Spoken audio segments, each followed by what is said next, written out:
and welcome back to another episode of Great Games Before Your Time. And this time we will be playing one of my favorite games of all time. Wait for it. Jet Force Gemini. Now, before I do anything else, I have not had a show and tell for a long time, and unfortunately this might be the most under-merched and at the same time really awesome video game ever made. So we have to show off a little bit of Zelda merch. So here is my beautiful, pristine hardcover copy of Zelda Hyrule Historia. And as we closed off Zelda Ocarina of Time, I had mentioned there are actually officially 3 timelines. So I would highly recommend getting this book on pages, let's see, 68 and 69. Here is a picture of the timeline. And then you can read about how everything I said was in fact correct, confirmed canon by Nintendo themselves, as far as how the various Zelda Ocarina of Time stories go. So that's one nice cool piece of merch. But let's go ahead and get back to the next game we're going to be playing, which is Jet Force Gemini. Now, a little bit of detailed context about me as a kid. I've evidently always had this skill of being able to wheel and deal and trade. And so it's always comes down to, the secret is you always need to know that people want something that's less valuable than what they have.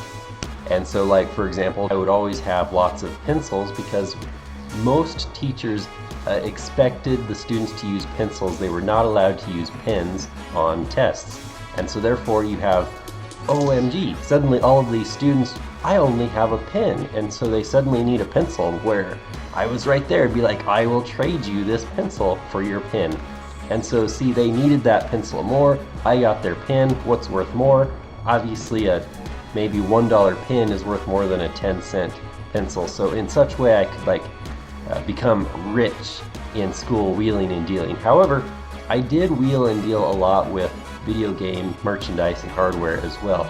So, for example, to put a little bit also in context, right now the Nintendo Switch is the released console, right? So think about back maybe 1 or 2 consoles to either Wii U or Wii, and if you were going to school, people might very well have a Wii or even a Wii U with games that they have left untouched, collecting dust for years.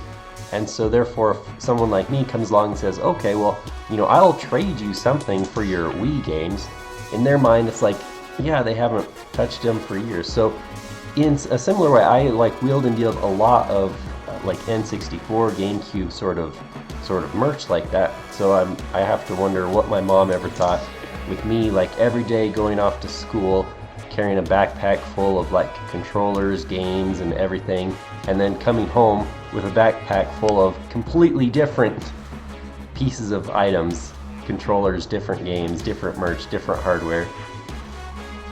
So this particular game was something that I was just going to, let me just bring this home. I acquired this in a trade. I have to test it to see if it worked, because I do that with every single video game, every single controller I ever get. The second I get home, I pop it in. Does it work? Okay, good. Then I go and turn around and maybe the next day or the next week trade it for something else and become more monetarily or material rich.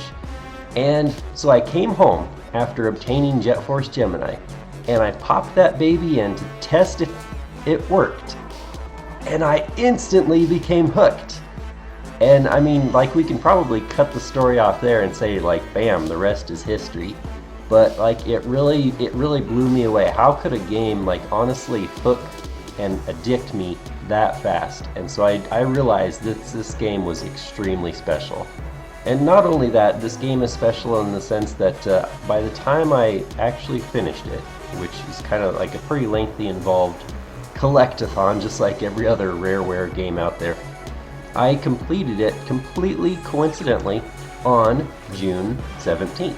Now, that's a meaningless date for all of my viewers, and I apologize, but that is a special date to me. So it was this so emblematic thing for me to beat one of my favorite games at the time on a pretty special, important date for me. And so this was one of the 2 games that was the catalyst, because at some point a year passes or whatever, and I think, okay, I beat this on 6/17, I beat this on June 17th, but what year was it? And so that's why in the year 2007 I began keeping track of all playthroughs. The second I roll the credits on any video game, I write it down, video game, what playthrough it was, and the date. Another really amazing thing that makes this game special is the music. When I restart here in just a little bit, I'm going to unmute and let you soak in the intro as well, as all of that's beautiful. And in fact, this may very well be the earliest game that I ever played in which I like literally every single track. I mean, even great games like, Zelda Ocarina of Time, at least a good 50% of those tracks I love. However, if I were to ever stop and like pop in an Ocarina of Time soundtrack, there are definitely some soundtracks that I'm like, okay, yeah, this one's a tad bit annoying, or this one's gotten old, or this one I can skip, this one's boring. But on Jet Force Gemini, it's crazy because like I could literally listen to any of these level musics for like hours. So here is, I have to say, probably music is extremely subjective, and that's the problem. But if I were to make like, hey, what games come to my mind when I talk about games with the greatest of music of all time, like definitely this one will pop into my mind when it comes to the N64 games.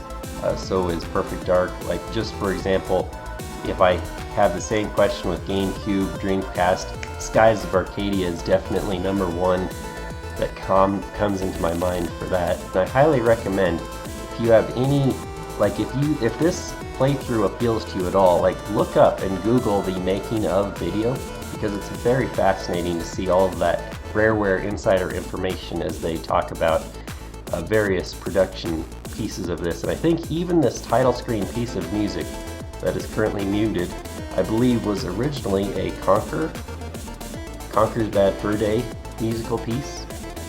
But here's another cool little Easter egg that was also brought out in the making of video. So there's this secret area here. Now as you progress through the game, you collect tons and tons of weapons. Like here I only have the pistol, so I can't even switch between guns right now. And the next one is the machine gun. I start getting rockets and everything, homing missiles, it's amazing. However, the second you pick up a new weapon, you can't ever get rid of it.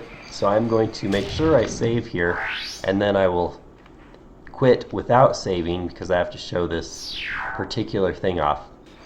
So in this secret hidden area that many players never even discover, there's this secret weapon. Fish food. You have found the fish food. Guess what you do with it?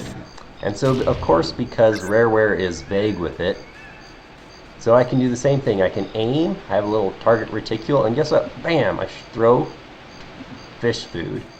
So there's no fish there, but oh, look at all these fish here. So you throw the food, and eventually the fish come and eat it, and like you can watch fish eat this food. And if you have the instruction manual for Jet Force Gemini, oh, see, they're eating it. The instruction manual says fish food. It lists it as a weapon, and it says what, like its purpose, like the flavor text, it feeds the fish. And then it's like, period. And it's like, no, really, that's all it does. And they're like, no, really, literally, it only feeds the fish. And so that bothered so many players for years and years and years, because they're like, it has to be able to do something. Like, it has to, like, be able to have some secret, like maybe this, or maybe it can defeat enemies, or maybe, like, it's good for something later in the game. And all along, because I had played all of the Rareware games, right? Like, they just have their own British-style humor. And so for years, I was like, no, I'm willing to bet it only feeds the fish and has absolutely no purpose whatsoever. And bam! Confirmed. One of them was the fish food. So the fish food in Jet Force is probably one of the most controversial features, bizarrely. The fish food was there to feed fish, and that's all it did, and that seemed to infuriate some people who felt it should have a higher purpose. So what does the fish food do? And the answer would be, you use it to feed fish. Then the question will come back, what can you actually do with it? What could you use the fish food for in the game? And the answer was you feed fish with it. And this was just a recurring theme about what the actual fish food, what purpose the fish food served in the game. Like, no matter how, like, internet forums everywhere is like everyone in the entire universe was like explaining the exact same way, like how you find this. It's in a secret crack in the cliffs on the right. Like when you first get in here, right? The first crack. Look right and to the right, and like the other 50% of the internet forums are like, I can't find it. Where is it? Like I searched all of the cliffs, and it's like, it's the first one. Like, I tell you what, good times.